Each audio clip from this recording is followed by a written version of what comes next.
Basically Kashmir एक ही issue है, हम उसको कैसे डायलॉग के जरिए हल करें। यूनाइटेड नेशंस की सिक्योरिटी काउंसिल ने उनको राइट दिया है कि अपनी ज़िंदगी का फैसला खुद करें। अगर वो राइट देते हैं तो ये हिंदुस्तान के लिए भी उतना फ़ायदेमंद है जितना हम पाकिस्तान के लिए।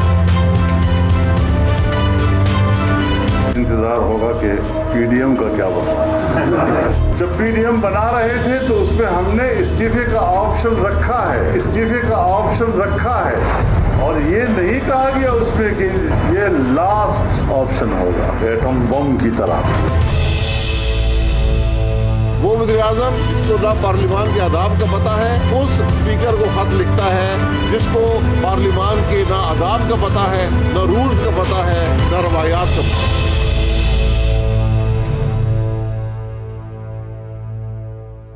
बिस्मिल्लाहिर्रहमानिर्रहीम। अस्सलाम वालेकुम नाज़रीन। प्रोग्राम डीएनए के साथ मैं हूं सलीम बुखारी और हस्बे मामूल मेरे साथ हैं जावेद इकबाल साहब।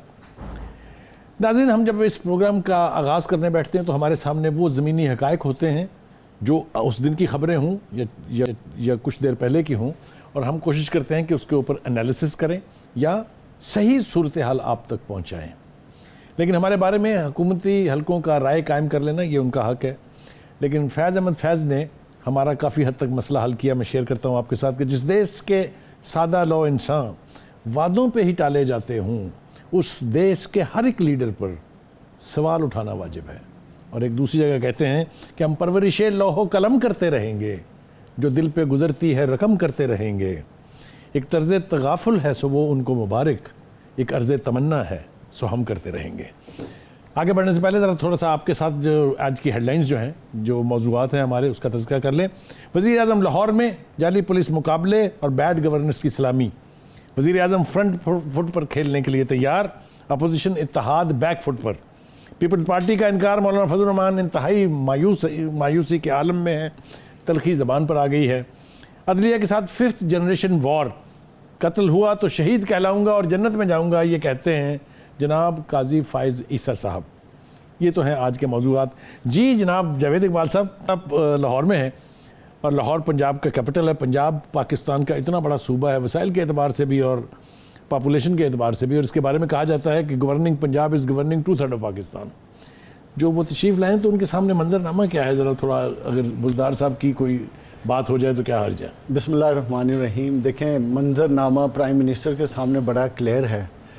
असल में कल जो पीडीएम के साथ जो उनको खुशी मिली है, मैं समझता हूँ उस खुशी को उनको सेलिब्रेट अवाम को रिलीफ देने के साथ करना चाहिए। लेकिन उसके अगेंस्ट आज जो पुलिस मुकाबला हुआ है, मेरे ख़्याल में वो ज़्यादा इस पे हमें परेशान कुन हालात की तरफ लेके जाता है कि हुकूमत जहाँ अपने आप को दुरुस्तगी की तरफ ले जाने की बजाय एक तरफ नारे लगाती है कि वो रिफॉर्म्स लेकर आएंगी सिस्टम में, दूसरी तरफ वो एक्स्ट्रा जुडिशल किलिंग की तरफ जा रही है। ये कितनी ज़्यादती है। देखिए, मेरे ख्याल से जुडिशल किलिंग जो है, देखिए कोई भी डाकू हो, कोई भी चोर हो, पुलिस को हक नहीं पहुंचता उसके साथ ज़्यादती करे। हमारी अदालतें मौजूद हैं, इंसाफ उधर होना चाहिए। आपको प्रूफ एविडेंस इकट्ठे करने चाहिए, उधर लेके जाना चाहिए। अगर आप ये देखें, आज रिसेंटली 1 साल पहले अमेरिका में जॉर्ज फ्लॉयड, एक फेक करेंसी नोट के ऊपर पुलिस ने उसे पकड़ा और पुलिस ने ज़दोगोब करके उसको मार दिया। तो पिछले हफ्ते ही पुलिस और गवर्नमेंट ने उस फैमिली को कंपनसेट करने के लिए $23 मिलियन दिया। मेरे कहने का मकसद सिर्फ इतना है कि इस हुकूमत इंसाफ की बुनियाद पर आई थी, इंसाफ का नारा लेकर आई थी। यानी आप ये फरमा रहे हैं कि जिसको मर्जी पकड़ो, उसको ले जाओ खेतों में जाके और उसको गोली मार के उसको हलाक कर दो। आप अगर तो जस्टिफाई कर रहे हैं तो ये बहुत ज्यादती है, ये जुल्म है, ये ज्यादती है। लेकिन जिसकी फुटेज हमारे चैनल ने चलाई है 24 ने, उस फुटेज में बिल्कुल वाज़े तौर पर यह दिखाया है, जिसने भी वो फुटेज बनाई है मोबाइल के साथ, कि किस तरीके से जिंदा पहले उनको पकड़ा गया और फिर उनको रुतलसली मार दिया गया इन कोल्ड ब्लड। यही चीज़ मैं इमरान खान साहब के सामने रखना चाहता हूँ, चीफ मिनिस्टर साहब के सामने रखना चाहता हूँ कि ये जो दिन दिहाड़े आप ऐसे एक्शन कर रहे हैं, तो आप किस मुंह से आबिद बॉक्सर का नाम लेकर पिछली हुकूमतों को क्रिटिसाइज करते हैं कि वो ये काम करते थे, आज तो आपने किया। इसमें फिर मैं कहूँगा कि हुकूमत को चाहिए कि इस पे फौरी एक्शन लेते हुए जो कल्प्रेट्स हैं, पुलिस ऑफिशियल्स हैं, सबको अरेस्ट करना चाहिए।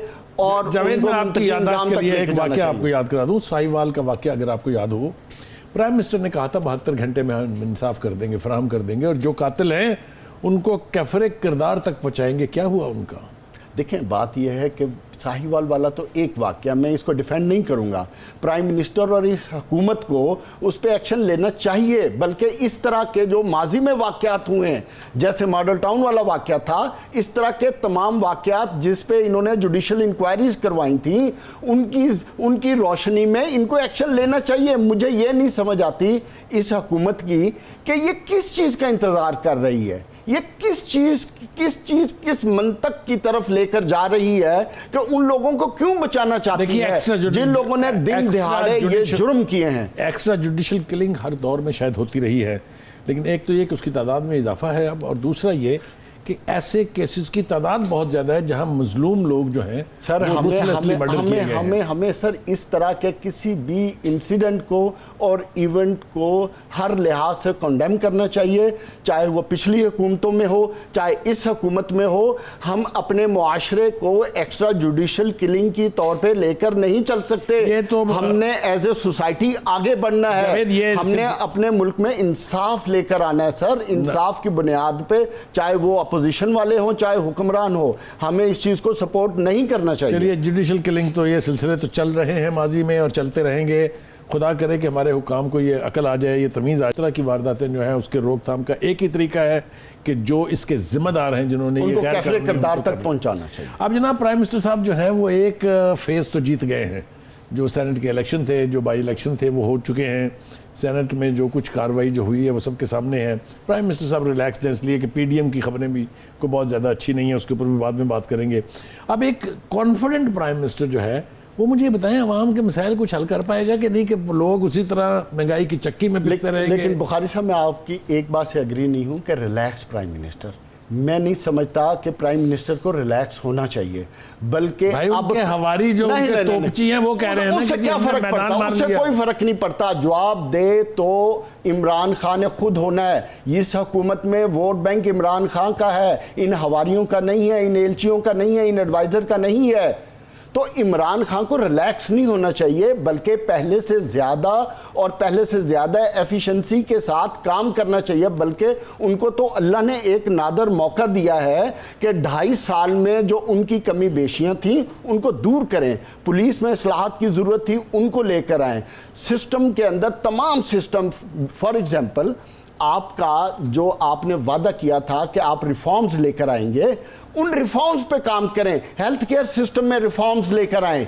आपको ऐसे एक्शन करने, दुरानी साहब को लेके आए थे ना पुलिस रूल में अमेंड करके, पुलिस रूल को बेहतर करने के लिए। तो वो एक इवेंट है। बात यह है दुरानी साहब तो चले गए। दुरानी साहब जैसे और कई और आते रहेंगे और जाते रहेंगे।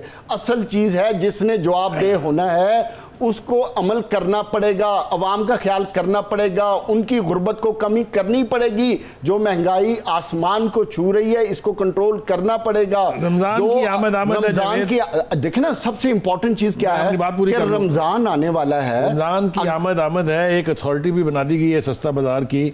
मुझे आप ये बताइए कि ऐलान करना काफी है, ये इसको कोई मॉनिटर भी करेगा कि लोगों को चीजें सस्ती मिले? यही मैं कह रहा हूं, इस अथॉरिटी से ज्यादा इमरान खान को खुद फिक्र करनी चाहिए।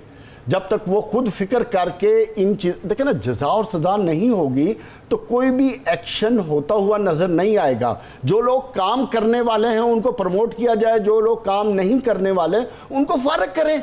और जो खास कर ये जो एडवाइजर सुबह दोपहर शाम शोर मचा रहे होते हैं, मैं समझता हूं अब इमरान खान को थोड़ा सा पॉलिटिकल टेम्परेचर को कूल डाउन करने की जरूरत है। वो तो उनकी हवारी जो है नहीं होने नहीं देंगे ना, जो उनके स्पोक्सपर्सन सर, उन हवारियों को कंट्रोल करने की जरूरत है ताकि ये पॉलिटिकल टेम्परेचर कंट्रोल होगा तो ये परफॉर्मेंस की तरफ फोकस करेंगे, गवर्नेंस की तरफ फोकस करेंगे, गरीब आवाम की भलाई की तरफ फोकस करेंगे, ताकि रमजान में इन लोगों को रिलीफ मिले। जावेद, जैसा मैंने कहा प्राइम मिनिस्टर अब थोड़े से कॉन्फिडेंट हैं इसलिए कि बहुत से मार्के उन्होंने सर कर लिए हैं। ये सर, उसका फायदा उठाना चाहिए ना। तासुर उनको यही दिया जा रहा है। अपोजिशन थोड़ी सी बैकफुट पे दिखाई देती है, खासतौर से पीपल्स पार्टी का जो भी कल का एपिसोड हुआ है उसके हवाले से। आप मुझे बताएं कि अब प्राइम मिनिस्टर डिलीवर कर पाएंगे? प्लान है टू डिलीवर? उनके पास डिलीवर करने के अलावा कोई ऑप्शन बचा ही नहीं है। पहले तो शायद उनके पास एक एक्सक्यूज थी कि हम इस सिस्टम में नए हैं, हमें इस सिस्टम का पता नहीं है, वी आर गेटिंग एक्सपीरियंस। अब तो अल्हम्दुलिल्लाह उनको 2.5 साल मिल गए। अब हमें, मैं ये समझता हूं, आप कह रहे हैं कि उनके पास अब कोई जवाब नहीं अब मेरे होगा। ख्याल में प्राइम मिनिस्टर के पास कोई जवाब नहीं है और ना ही उनको जवाब देना चाहिए। अब उनके पास एक्सपीरियंस लोग हो गए। क्यों? कि अब उन्होंने 2.5 साल सिस्टम के प्लस माइनस देख लिए कि कहां कहां सिस्टम में इनको मॉडिफिकेशंस करने की ज़रूरत है। अब इनको समझ आ जानी चाहिए, अगर इनमें अकल, फहम और फरासत है, कि हमने इस मुल्क को आगे कैसे लेके जाना है, 22 करोड़ अवाम को कैसे उनको एज ए फलाही स्टेट के तौर पे पाकिस्तान को लेके जाना है। यह सबसे बड़ा चैलेंज है उनके मेरे पास। साथी कह रहे हैं कि अब प्राइम मिनिस्टर इमरान खान साहब के पास कोई ऑप्शन नहीं है सिवाय इसके कि वो जो है बैड गवर्नेंस को कन्वर्ट करें गुड गवर्नेंस में। अवाम जो महंगाई की चक्की में पिस रहे हैं उनको थोड़ा सा रिलीफ दें, और ख़ास तौर से ये जो रमज़ान पैकेज है इसके बारे में जो ये अथॉरिटी बनी है उसको लेटर एंड स्पिरिट में इम्प्लीमेंट करें, क्योंकि ऐसा ना करने की सूरत में बहुत ज़्यादा प्रेशर जो है वो पंजाब हुकूमत पर तो आएगा ही, लेकिन उसके असरात जो हैं वो खान साहब तक भी पहुँचेंगे। हम तवक्को करते हैं कि इमरान खान साहब का ये दौरा लाहौर जो है इसमें वो ऐसे इकदाम करने की पोजीशन में भी हों और कर भी पाएँ जिससे अवामुन नास की ज़िंदगी जो है वो बेहतर और आसान होने जा रही है। ब्रेक के लिए कहा जा रहा है, ब्रेक से वापस आएंगे तो बाकी मौज़ूआत के ऊपर गुफ्तगू करते हैं।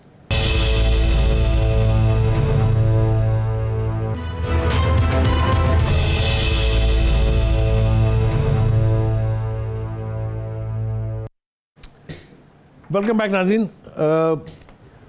अब ज़रा थोड़ी बात सियासत की हो जाए। सियासत जो है पिछले दिनों में बहुत गर्म रही है, गर्म तो खैर वो अब भी है। प्राइम मिनिस्टर साहब ने एक ख़त लिख दिया है नेशनल असेंबली के स्पीकर को और कहा है कि एक पार्लिमानी कमेटी बना दीजिए जो इलेक्शन के प्रोसेस को शफाफ और गैर जानिबदार बना दे। ये मेरे नज़दीक एक और कोशिश है इस इलेक्शन कमीशन को अंडरमाइन करने की कि उसके ऊपर हुकूमत को एतमाद नहीं है, लिहाजा वो ये चाह रहे हैं कि एक पार्लिमानी कमेटी बना दी जाए जो इसको यकीनी बनाए। ये काम बुनियादी तौर पर इलेक्शन कमीशन का है, लेकिन चूंकि हुकूमत और हुकूमती वज़ीर मशीर सब मिल के उनके इस्तीफ़े का मुतालबा कर रहे हैं, एक शख्स के नहीं। वो कहते हैं पूरे का पूरा इलेक्शन कमीशन जो है वो इस्तीफ़ा दे। वजूहात उसकी बेपनाह है। हल्के से इशारे में करता चलूँगा आपको। एक तो फॉरेन फंडिंग का केस जो है वो पेंडिंग है, उसका फैसला आना है। दूसरा डस्का का इलेक्शन जो है उसके हवाले से भी आपको पता है उसकी तारीख तय हो गई है, 26 मार्च से 10 अप्रैल पे चला गया वो। तो ये सारी चीज़ें मिल मिला के एक तासुर ऐसा उभर रहा है जावेद कि शायद अब हुकूमत को और इमरान खान साहब को इलेक्शन कमीशन पे एतमाद नहीं रहा। वो एक आईनी अदारा है, उसके ऊपर प्रेशर डालने के ये तरीके आप समझते हैं कि बहुत हमारी जमहूरियत को मजबूत करेंगे? देखिए, नहीं, जो इमरान खान ने जो अभी इनिशिएटिव लिया है, मैं ये समझता हूँ इसको ज़रा पॉजिटिव लेना चाहिए। पॉजिटिव इन अ सेंस, उन्होंने ये नहीं कहा कि सिर्फ पीटीआई की हुकूमत एक रिकमेंडेशन दे। उन्होंने कहा है एक पार्लिमानी कमेटी बनाई जाए जिस कमेटी में अपोजिशन के भी मेंबर्स हों, जो यूनानिमसली एक डिसाइड करें। देखिए, दुनिया का ये यूनानिमसली पॉइंट हुआ है, ये इलेक्शन कमीशन और मेंबर जो है सर ये यूनानिमसली सर, दुनिया का कोई निज़ाम सवाए कुरान पाक के या दीन इस्लाम के परफेक्ट निज़ाम नहीं है। कोई भी निज़ाम, हर निज़ाम में मॉडिफिकेशन की ज़रूरत है। चाइना का निज़ाम उठा लें तो उन्होंने पैरेलल बॉडीज़ बनाई हुई हैं जो अपने सिस्टम में मॉडिफिकेशन करते रहते हैं टाइम टू टाइम अपनी ज़रूरत और नीड्स के हिसाब से। तो मैं समझता हूँ कि ये इमरान खान का एक अच्छा कदम है जिसको हमें अप्रिशिएट करना चाहिए। मैं आता हूँ आपके इलेक्शन कमीशन वाले पॉइंट पे। एक मिनट मैं यहाँ आपकी बात काट रहा हूँ। आप ये कह रहे हैं कि इसका मतलब है कि जो मिलिट्री डिक्टेटर्स ने कॉन्स्टिट्यूशन के साथ खिलवाड़ किया वो बिल्कुल ठीक था, क्योंकि उसके लिए जरूरी होता है कि उसको चेंज तब्दील अभी आप डेमोक्रेटिक सिस्टम में बैठे हैं, आप मिलिट्री डिक्टेटरशिप की तरफ ना जाएं, क्योंकि वो एक डिफरेंट डिस्कशन में हम चले जाएंगे। उन्होंने भी तो खिलवाड़ किया ना कॉन्स्टिट्यूशन के साथ। तो इसका मतलब ये हुआ कि मिलिट्री डिक्टेटरशिप की डिफाइंड कर दी टर्म्स एंड कंडीशन, और आज के डेमोक्रेटिक सिस्टम में फिर कोई फर्क नहीं रहा आपके नजदीक। आप ये भाई मुझे आप ये बता दीजिए, मैं तो ये कहना चाह रहा हूं, खत्म करना चाह रहा है सर 18वीं एनएफसी अवार्ड को कौन खत्म करना चाह रहा है? 18वीं देखिए सर, 18वीं तरमीम को जो भी खत्म करना चाह रहा है उसको खत्म तो पार्लियामेंट ने करना है, 2/3 मेजॉरिटी ने करना है। तो जब 2/3 मेजॉरिटी होगी तो तब बात होगी ना। जो चीज हो नहीं सकती उसकी ख्वाहिश क्यों की जा सर रही है? ख्वाहिश करने में क्या हर्ज है? डिबेट है, उसको डिबेट को पॉजिटिव अंदाज में लेना चाहिए। अगर प्राइम मिनिस्टर तरमीम कैसे बनी थी? जी सर, मुझे सब पता है सर। जब पार्लिमानी कमेटी की तरफ रेफर किया जा रहा, वो ये नहीं कह रहे कि 1 2 3 4 ये रिफॉर्म्स कर दें। उन्होंने कहा पार्लिमानी कमेटी बनाए, रिकमेंडेशन बनाए, अगर रिकमेंडेशन पे सब एग्री करते हैं तो फिर पार्लियामेंट उसे अप्रूव करे, then we should move forward. इसमें कौन सी गलत बात कर दी प्राइम मिनिस्टर ने? मैंने आपसे मुझे तो नहीं समझ आ रही। तो आपने तवज्जो कर दी जब थी बात ना? आ जाती है इलेक्शन कमीशन की, किया था अगर क्या ये इकदाम एक तरह से इलेक्शन कमीशन के ऊपर नहीं सर, अदम एतमाद नहीं सर, उस पर कोई अदम एतमाद नहीं, वो एक सेपरेट स्टोरी है। ये एक पार्लियामेंट जो आपकी जुडिशल सिस्टम का हिस्सा है, पार्लियामेंट आपकी हाईएस्ट अथॉरिटी है, आपके कॉन्स्टिट्यूशन को अमेंड करने की हाईएस्ट अथॉरिटी है। अगर वो पार्लिमानी कमेटी कोई भी रिकमेंडेशन देती है तो मैं समझता हूं कि उस पार्लिमानी कमेटी की रिकमेंडेशन पे मनोअन अमल करना चाहिए। क्योंकि उस पार्लिमानी कमेटी में अपोजिशन भी शामिल है। अगर रिफॉर्म्स होती हैं तो अच्छी बात है। जो गुफ्तगू हो रही है उसके हवाले से तो बिल्कुल ऐसे लगता है और लोग ऐसा समझ रहे हैं कि ये जो है इलेक्शन कमीशन को अंडर प्रेशर लाने की कोशिश है। और जैसा मैंने कहा, 2 सेंसिटिव डिसीजन जो हैं वो पेंडिंग है उनके पास, इसलिए भी होगा। मेरे ख्याल से थोड़ा सा आगे बढ़ते हैं। जो कल हुआ पीडीएम के इजलास में, उसके आफ्टर मैथ्स हमारे सामने हैं। पीपल्स पार्टी भी अब कोशिश कर रही है कि उसकी कोई जस्टिफिकेशन जो है वो लोगों के साथ शेयर की जाए, मगर मौलाना फजलुर रहमान साहब जो है वो हर्ट भी हैं, उनकी ज़बान में थोड़ी सी तलखी भी है। उन्होंने जो आज एक बात कही है वो बहुत इंपॉर्टेंट है कि अगर हम बाकी 9 पार्टियों ने इस्तीफे दे दिए और आधा ईवान खाली हो गया तो पीपल्स पार्टी को मजबूरन इस्तीफा देना पड़ेगा। नहीं, इसमें कौन सी मजबूरी है? वो हुकूमत में है। जिन पार्टियों ने इस्तीफा देना वो अपना शौक पूरा करना चाहिए। और मैं समझता हूं कि मजबूत जमहूरियत के लिए अगर आप इस मुल्क को एक डेमोक्रेटिक कंट्री के तौर पे आगे लेकर जाना चाहिए तो मैं समझता हूं इस तरह के आफ्टर शॉक्स और बिगर शॉक्स के लिए जमहूरियत को मजबूत होके इसका मुकाबला करना चाहिए। अगर पीपल्स पार्टी अपनी हुकूमत में रहती है, पीएमएलएन, फजलुर रहमान, बाकी पार्टियां रिजाइन करती हैं, तो मैं समझता हूं कॉन्स्टिट्यूशन कहता है कि बाई इलेक्शन कराए जाएं तो बाई इलेक्शन कराए जाएं। इससे क्या फर्क पड़ता है? मैं सिर्फ ओनली तवक्का करता हूँ ये कि जितना आसान आपने इसको बयान फरमा दिया, सर, ये उतना ही आसान है। सर, हुकूमत के लिए तो बड़ा आसान है। आप कहाँ आसान सर है? उसकी टाइमिंग तो देखें। प्रेशर आया, चीखें निकल गई यार, खुदा के लिए क्या हो गया? साहब सर जी, इसका टाइम देखें ना, टाइमिंग देखें कि 26 तारीख को उन्होंने लॉन्ग मार्च की अनाउंस की है, 15 तारीख को रमजान आ रहा है, आगे गर्मी है। मुझे बताएं कि कहां से ये लॉन्ग मार्च कर पाएंगे, कौन सा ये प्रेशर बिल्ड कर सकेंगे, किस हुकूमत को वो शॉक्स दे सकेंगे? मुझे तो इनकी समझ नहीं आती। देखिए, एक इतराज जरदारी साहब, एक बात जरूर ऐड करूंगा। देखें, हमें जरदारी साहब को अप्रिशिएट करना चाहिए। क्यों करना चाहिए? कि देखो, उन्होंने अपने कार्ड्स बड़े वाइजली प्ले किए। कल मरियम ज़बान शेख रशीद की ज़बान सर आप देखें, मरियम साहबा की प्रेस कॉन्फ्रेंस में देखें, उन्होंने अपने वालिद साहब का जो तकलीफ बयान की कि वो पाकिस्तान आते हैं तो उनकी जान को ख़तरा। मैं समझता हूँ बेटी को ये दर्द होता है, इसमें कोई शक की बात नहीं है। लेकिन साथ उन्होंने थ्रेट भी की है। थ्रेट क्या है? थ्रेट उन्होंने साथ ये कही कि हम लाशों पे सियासत नहीं करेंगे। आप इस पॉइंट को नोट किसी ने नहीं किया। कह रहे हैं? मैं समझता हूं उन्होंने बड़ी विजडम की बात है भाई। सर, विजडम की बात नहीं है ये। उन्होंने पीपल्स पार्टी को बताया है कि आप लाशों की सियासत करते हैं, हमारी पार्टी लाशों की सियासत नहीं करेगी। जिस तरीके से पीपल्स पार्टी ने लॉकडाउन किया है पूरी पीडीएम सर, लॉकडाउन नहीं किया, सुन लेना, उन्होंने अपनी सियासत सुन भी तो लिया करे ना। अपनी सियासत इसमें आना नहीं चाहिए था ना इस इत्तेहाद में। सर, तशरीफ का किस टाइम पे कहा कि हम रिजाइन करेंगे? हर पॉइंट पर उन्होंने इत्तेफाक किया। 26 पॉइंट पर इत्तेफाक, इस्तीफों पर इत्तेफाक। इत्तेफाक किया, लेकिन उसकी टाइमिंग पे इत्तेफाक नहीं था सर। किसने कहा नहीं था? सर, बिल्कुल नहीं था। उन्होंने कहा टाइमिंग हम वो देखेंगे। कल ये वाजे किया है सर, उन्होंने कहा कि ये न्यूक्लियर बॉम्ब है, हम जब टाइम आएगा तब यूज करेंगे। सर, मुझे एक चीज बता दें, as head of the PDM, एक minute, as head of the PDM उन्होंने कहा कि इस्तीफों का ऑप्शन का जिक्र है, उसमें ना उसकी कोई तारीख तय है, ना उसका कोई मरहला तय है। बस मेरे आपने मेरी ओपिनियन को खुद ही सेकंड कर दिया। ना उसका मरहला तय है, ना टाइमिंग तय है। मैं एग्री करता हूं। और मगर इस्तीफे देना तो तय था ना? नहीं सर, उसकी टाइमिंग तय नहीं थी सर। इस्तीफों के बारे में तय था कि हम देंगे, बट एट राइट टाइम। जो जरदारी साहब ने स्टैंड लिया, देखिए उसमें दो बड़ी इंपॉर्टेंट चीजें कि आप पीछे दो डेवलपमेंट, हुकूमत को आपकी खिदमत की जरूरत है। सर बुखारी साहब, सर प्लीज आप एक चीज देखें कि जरदारी साहब किस तरह उन्होंने वाइजली प्ले किया। जेल में शहबाज शरीफ को अकेले मिल के आते हैं पीपल्स पार्टी का वफद, बिलावल भुट्टो अकेले जाते हैं हमजा शहबाज साहब को मिलने के लिए। असूली तौर पे बिलावल साहब जाएं तो हमजा साहब के साथ मरियम साहबा तो खड़ी होनी चाहिए ना। मरियम साहबा ने तो यही बात कही थी ना, तो जेल में नहीं, वो तो हर एक प्रेस कॉन्फ्रेंस में उनके साथ बैठी है ना, सर बात हर तो मीटिंग में सुने, शामिल सर है। मेरी बात तो सुने, जब हमजा साहब बाहर आए हैं तो मरियम साहबा ने क्या स्टेटमेंट दी थी कि अब 1 और 1 11 होंगे। वो 11 किधर हैं? पीडीएम की मीटिंग में हमजा शहबाज क्यों नहीं थे? उसकी वजह है, उसकी आप वजह समझें।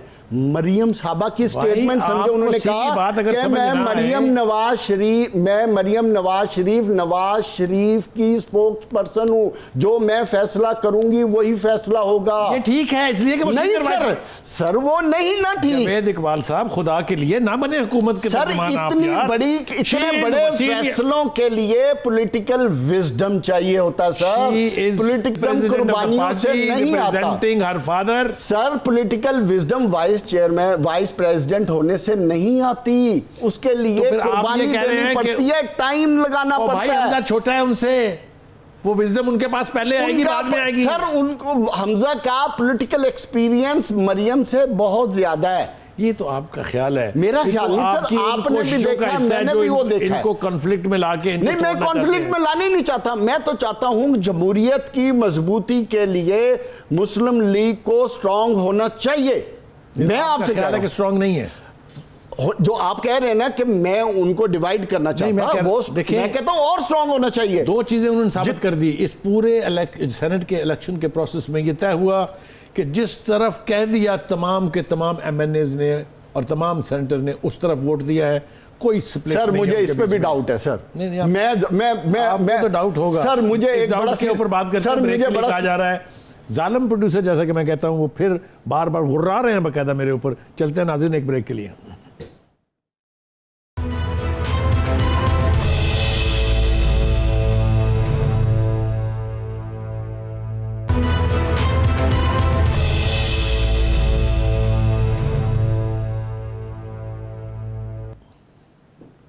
वेलकम बैक नाज़रीन। बात हो रही है पीडीएम की, कल जो कुछ हुआ उसके आफ्टर मैथ्स की। आज खाकान अब्बासी साहब भी बोल पड़े हैं। खाकान अब्बासी साहब ने कहा है कि पीडीएम के टूटने का तासुर गलत है, पीडीएम अब भी मुत्तहिद है। उनका कहना यह है, वही बात जो मौलाना फजल रहमान ने कही, कि हमने पीपल्स पार्टी को वक्त दिया है कि आप अपनी जो सेंट्रल एग्जीक्यूटिव कमेटी है उससे बात कर लें इस्तीफ़ों के ऑप्शन के ऊपर और वापस आएँ हमारे पास। ये अभी कहीं नहीं लिखा है कि पीपल्स पार्टी ने हतमी तौर पर रेजिग्नेशन वाली बात जो है वो गोल कर दी है। बिलावल भुट्टो का बयान भी हमारे सामने आया है, वो भी ये कह रहे हैं कि जनाब इस्तीफ़ों की का ऑप्शन जो है वो सीरियस ऑप्शन है। वो तो इनके अंदर की जो गुफ्तगू थी उसके बाहर आ जाने से बहुत सी गलतफहमियाँ पैदा हुई हैं। मौलाना फजल रहमान साहब ने आज कहा है कि ऐसी महफिलें जो होती हैं उसकी गुफ्तगू सीक्रेट होती है, अमानत होती है, और ये जिसने भी किया है बददयानती की है। अब ये किसने किया, ये तो मेरे ख्याल से बिल्कुल ऑब्वियस है, इसलिए कि पीपल्स पार्टी का स्टांस क्या था, पीपल्स पार्टी के लोगों के थ्रू ही लोगों तक पहुंचा था। जनाब आप क्या कहते हैं इसके हवाले से, जो मौलाना कहते हैं कि ये गुफ्तगू बाहर नहीं आनी चाहिए थी? देखिए बात ये नहीं है, बात ये नहीं है कि गुफ्तगू बाहर आनी चाहिए थी या नहीं थी। बात ये है कि आउटकम क्या है।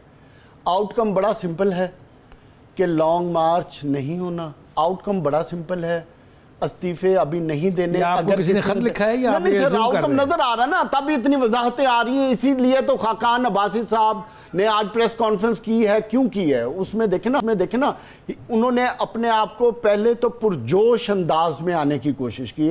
हुकूमत पे जो क्रिटिसिज्म वो कर सकते थे, जो भी अपने अंदाज में, बड़े वज़ादार आदमी है ना, वज़ादारी में रह के जितना ये मैं खाकान अब्बासी साहब की बात कर रहा हूँ, वज़ादारी में आके इतनी अग्रेसिव स्टेटमेंट्स दी कि हुकूमत की नाकामी है 1 2 3 के, इनको इकोनॉमी का नहीं पता, इनको इन्होंने कोई रिफॉर्म्स नहीं की। झूठ था ये? नहीं, बात सच या झूठ की नहीं है। दिल के ऊपर हाथ और मुझे बताएं सर, मुझे इकोनॉमिक पॉलिसी जो है वो कामयाब है? सर कामयाब है या नहीं वो एक बात का क्वेश्चन है। क्वेश्चन हमारी इस वक्त डिस्कशन क्या है कि खाकान अब्बासी साहब को इतनी कौन सी जरूरत थी? अगर पीडीएम का इजलास इतना सक्सेसफुल हो गया था तो इतनी कॉन्फ्रेंस करने की जरूरत क्या थी? इतनी जस्टिफिकेशन देने की क्या जरूरत थी? मेरा पॉइंट ऑफ व्यू है। बड़ी आप समझ रहे हैं कि जो हुकूमत का प्रोपेगेंडा था उसी को सिर्फ मानना चाहिए था। नहीं, हुकूमत जो बशीर और वो सब कुछ कह रहे थे, अल्ले तलल्ले बोल रहे थे। नहीं, तो आसिफ जरदारी साहब ने उस प्रेस कॉन्फ्रेंस जो बातें की हैं वो गलत की हैं। उन्होंने तो बड़ी स्ट्रेट फॉरवर्ड बात की है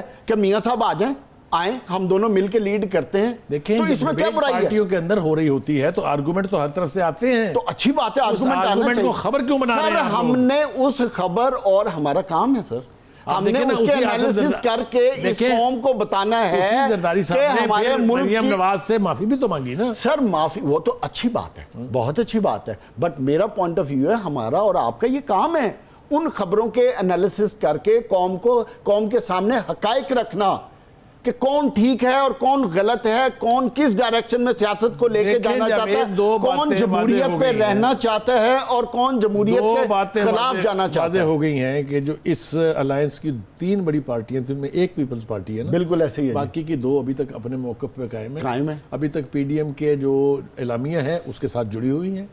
तो जो ख्वाहिश थी ना हुकूमत की कि ये फिजल आउट हो जाएगा, अगर हुकूमत इस गलतफहमी में मुब्तला है कि ये फिजल आउट हो गया, अब कोई प्रेशर नहीं होगा। सर मैं कहता हूँ ना फिजल आउट। बात तो सुन लेना, बिल्ली की तरह से कबूतर को देख के अगर कबूतर आंखें बंद कर ले और ये समझ ले कि बिल्ली नहीं है, उससे कुछ नहीं होना। बिल्कुल सही बात है। पीडीएम अभी तक 9 जमातों की अलायंस है, 10वीं पीपल्स पार्टी। सर मैं ये कहता हूं जो 7 जमातें बची हैं उनको कल 9 सर 9 जमातों का बचा है ना, तो उन 9 जमातों को मिल के कल ही फैसला करना चाहिए। Why they are waiting? मैं अगर पीडीएम में हूं तो मैं ये समझता हूं पीपल्स पार्टी पे प्रेशर बिल्ड करने के लिए इन 9 जमातों को विद इन 1 वीक एक इजलास करना चाहिए। इजलास करके अपनी रिकमेंडेशन और अपने डिसीजन अनाउंस करने चाहिए। वो किसका इंतजार कर रहे हैं? 2.5 साल से डेट्स पे डेट्स दी जा रहे हैं सर, कभी एक डेट, कभी दूसरी डेट, कभी तीसरी डेट। तो लिया करे ना।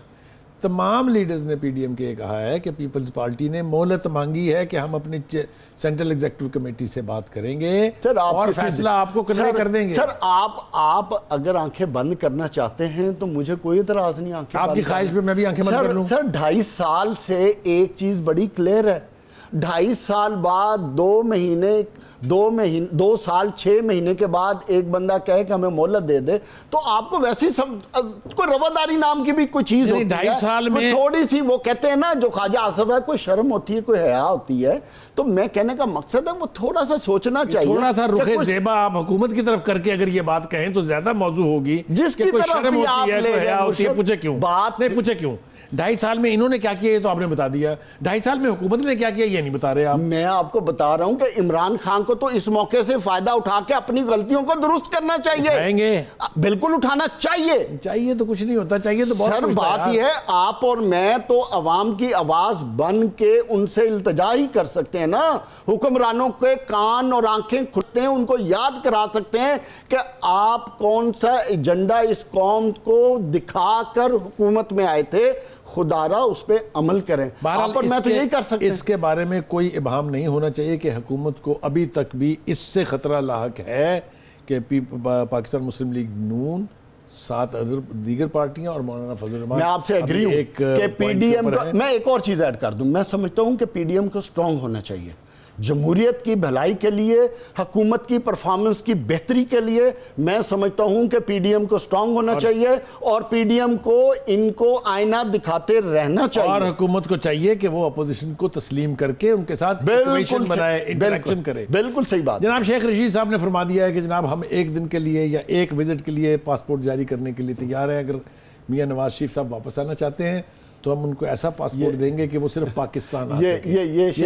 ये शेख रशीद साहब की ख्वाहिश हो सकती है, ये एक स्टेटमेंट से ऑफर है बकायदा। सर ये ऑफर या इसमें कोई ऑफर नहीं है सर, ये एक स्टेटमेंट है, ये शेख रशीद साहब का एक चुटकुला है, ये उनकी एक ख्वाहिश है जिसका उन्होंने इज़हार किया। ये सर इंटीरियर मिनिस्टर को रिडिक्यूल कर रहे हैं। सर मैं स्ट्रेट फॉरवर्ड बात कर रहा हूं, बड़ी सिंपल बात है। अगर एक पाकिस्तानी सिटीजन जिसका पासपोर्ट एक्सपायर हो गया, चाहे वो नवाज शरीफ है, चाहे जैद है, चाहे बकर है, अगर उसको पाकिस्तान आना है तो पाकिस्तान के कानून के मुताबिक उसे मिल जाएगा। इसमें शेख रशीद साहब एक्स्ट्रा क्या ऑफर कर रहे हैं? नहीं, वो ये क्या याद दहानी कराना चाह रहे हैं? तवक्को कर रहे हैं कि उनके ख्वाहिश पर, उनकी ऑफर पर कल वो तशरीफ ले आएंगे। हाँ, जैसा कि नहीं होने नहीं जा रहा है। जनाब मरियम नवाज शरीफ को दोबारा नैब ने बुलावा दे दिया कि जनाब आ जाएं आप। ये तो जो उखड़े मुर्दे बार बार आप गड़े मुर्दे उखाड़ रहे हैं, मुझे आप ये बताएं कि ये विच हंट नहीं है तो फिर और क्या है? नैब को यार देखो, एक मिनट बात, जुडिशियल सिस्टम जो बंदा भी यार क्या जुडिशियल सिस्टम, जो बंदा भी करते रहने दें, थोड़ी सी आवाज ऊंची करता है उसको बुलावा नैब से आ जाए तो इसको विच हंट नहीं तो और एक सेकंड, आप समझते हैं कि मरियम नवाज के खिलाफ जो चौधरी शुगर मिल वाला केस या इसके अलावा कोई और केस हैं, सब झूठे हैं? मनी लॉन्ड्रिंग के केसेस सब मेरे अजीज, सर बात ये है क्या साबित किया आपने? सर ना आपने साबित करना है ना मैंने साबित करना, साबित सर सिस्टम ने करना है। सिस्टम नहीं करता सर, सिस्टम ने करना है तो करेगी। सर आज आपको या मुझे नोटिस आ जाए तो हम नहीं जाएंगे, क्या करेंगे हम? हमारे पास क्या ऑप्शन है? जब आप बार बार मुझे नोटिस देंगे, मुझे जेल भेजेंगे और मैं एक तकरीर करूं, आपसे हजम नहीं होती, अगले दिन नोटिस आ जाता है। यही राणा सनाउल्लाह के साथ हुआ, यही बहुत सारे दीगर लोगों के साथ हुआ। सर सिस्टम में देखो बात ये है, बात ये कि आप बयानबाजी करने की बजाय, तकरीरें करने की बजाय, एडिटेशन करने की बजाय, अपने हवारियों से बयानात दिलवाने की बजाय, मैं ये समझता हूं इनको इंसाफ के अदारों से रुजू करना चाहिए और उन्हीं से राब्ता करने, उधर ही से जस्टिस लेना चाहिए। इसमें प्रॉब्लम क्या है? अगर आप इंसाफ के जो रवायात हैं उसके मुताबिक चल के किसी को उसके जुर्म की सजा देना चाहते हैं, उसमें किसी को इतराज नहीं है। हमारे पाकिस्तान की पॉलिटिक्स का ना सर विच हंट नहीं है, सर पाकिस्तान की पॉलिटिकल सिस्टम का ये सबसे बड़ा डायलेमा है। आप आज, मुझे 35 साल की समझ बूझ है, आपको सर 50 साल की, आज तक जिस पॉलिटिकल लीडर पे केस बना है उसने हमेशा अपने आप को पॉलिटिकल विक्टिमाइजेशन के कवर में लेके अपने आप को खड़ा कर दिया कि मैं मासूम हूं, मैं इनोसेंट हूं, मैंने कोई बुराई नहीं की। कसूर सिर्फ पीपल्स पार्टी ने और पीपल्स पार्टी ने किया है, तमाम पॉलिटिकल, सर मैं तमाम पॉलिटिकल पार्टीज की बात कर रहा हूं, मैं तमाम पॉलिटिकल लीडर्स की बात कर रहा हूं। ये लोग अपने मफादात के अलावा हर चीज इनके लिए ऑनेस्ट है और ठीक है। अगर इन पे कोई बात करे तो पॉलिटिकल विक्टिमाइजेशन इस वक्त जारी है, क्या उससे इंसाफ मुहैया हो सकता है या नहीं? क्या विच हंट हो रही है या नहीं हो रही है? ये डिबेट तो अनएंडिंग डिबेट है। मैं और जावेद साहब कोशिश कर रहे थे इसको किसी नतीजे पर पहुंचाने के लिए, लेकिन ऐसा मुमकिन दिखाई नहीं देता है। आखिरी मरहले के लिए हम आएंगे वापस ब्रेक से, तो बात करेंगे अदलिया के साथ क्या क्या हो रहा है और जस्टिस काजी फायज ईसा के साथ क्या हो रहा है। चलते हैं एक ब्रेक के लिए।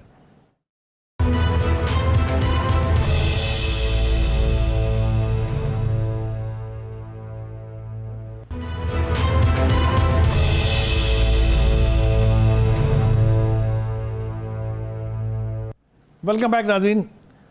प्रोग्राम का आखिरी मरहला जो है उसमें हम दाखिल हो चुके हुए हैं और बात करनी है हमने निज़ाम इंसाफ जो है इस मुल्क में कैसा है।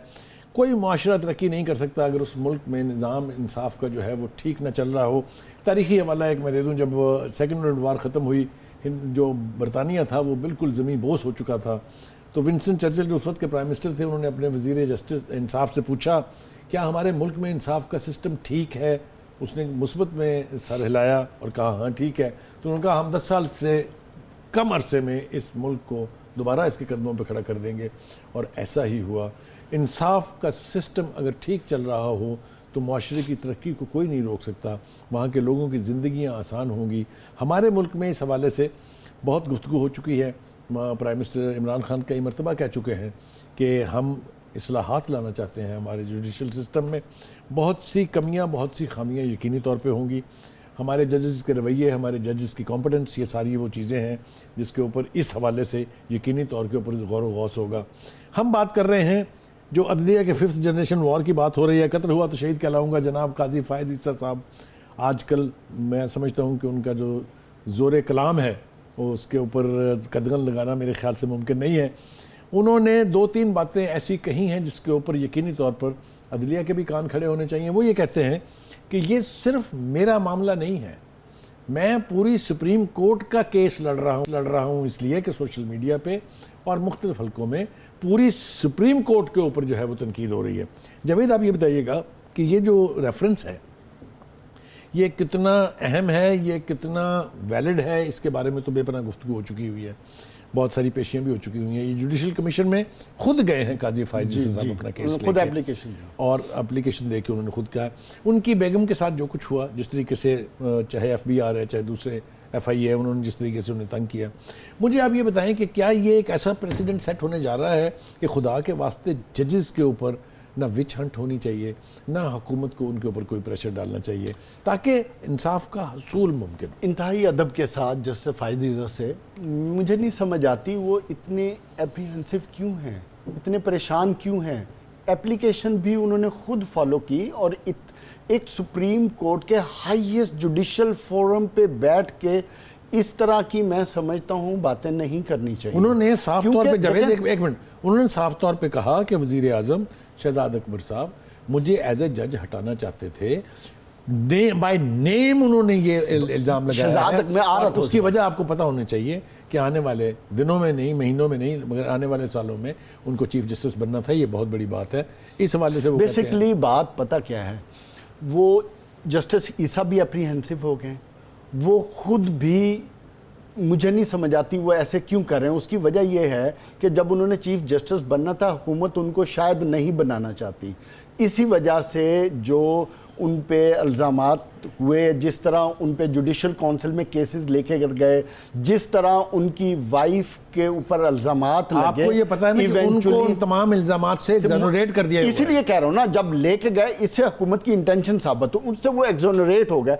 अब मैं समझता हूँ जस्टिस फायद ईसा को अपने काम पे फोकस करना चाहिए। जावेद, आप ये कह रहे हैं कि अगर एक जस्टिस के बारे में खौफ हो हुकूमत को कि ये जब चीफ जस्टिस बनेगा तो हमारे लिए अजाब पैदा सर, करेगा, उस खौफ से वो निकल गए ना, सर। सुन ले, इसलिए कि दो ऐसे फैसले मौजूद हैं, आपको भी पता है, फैजाबाद धरना केस के हवाले से और हुदैबिया पेपर्स मिल्स के हवाले से। सर वो उन फैसलों को मद्देनजर रखते हुए हुकूमत की कोशिश ये है कि ये चीफ जस्टिस के मकाम तक न पहुंचे। सर, इस विच हंट को आप कैसे जस्टिफाई करेंगे? अगर हुकूमत ऐसे काम कर रही है तो इनको अपने आप को नीट एंड क्लीन करके अपने काम पे फोकस करनी चाहिए।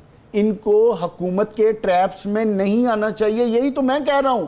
यानी आप हुकूमत को कुछ नहीं कहेंगे, सिर्फ जज साहब कुछ। सर, आप हुकूमत का क्या कर सकते हैं? आप चाहते हैं कि जस्टिस फायद ईसा हुकूमत के साथ कन्फ्रंटेशन में आ जाएं? एब्सोल्युटली नहीं सर, क्यों आए confrontation? इसलिए कि उनका राइट स्नब कर रहे हैं आप। नहीं, उनका क्या राइट स्नब? उनका राइट है to become the chief minister according to his seniority. Sir, जब टाइम आएगा तब स्नब होगा तो तब बात उससे करेंगे ना। पहले आप उनके ऊपर क्या कुछ कर चुके हैं यार, खुदा के सर, लिए। वो सब है उसमें वो एक्सोनरेट हो चुके हैं। हाँ। जो कुछ हुकूमत ने उन पे फायर किया जुडिशल काउंसिल से, वो एक्सोनरेट हो गए। अब तो वो उनके ये कह खिलाफ रहे हैं। अब कोई इंक्वायरी नहीं है। अब तो वो ये कह रहे हैं कि जिन लोगों ने मेरे खिलाफ साजिश की, जुडिशल कमीशन उनके खिलाफ एक्शन ले। इस पर आपको क्या इतराज है? सर, उनका काम सिर्फ इतना है कि उन लोगों के खिलाफ उन प्रोसीडिंग्स को, उन केसेस को फॉलो अप करें, ना कि उसको डॉक्यूमेंट, ना कि उसको पब्लिक के लिए खुला छोड़ दें। मैं नहीं समझता कि जस्टिस फायद ईसा जिस ओहदे पे बैठे हैं उस ओहदे पे रहते हुए कन्फ्रंटेशन की तरफ जाएं। उनको अपने काम की तरफ फोकस करना चाहिए। नाज़रीन, वक्त ख़त्म हो गया है प्रोग्राम का, लेकिन इसे मैं फैज़ के एक शेर के ऊपर ख़त्म करना चाहता हूँ कि मिट जाएगी मखलूक तब इंसाफ करोगे, मुनसिफ हो तो फिर हश्र उठा क्यों नहीं देते। आज के लिए मुझे और जावेद इकबाल को इजाज़त दीजिए। इंशाअल्लाह अगले हफ्ते आपसे फिर मुलाकात होगी। अल्लाह हाफ़िज़।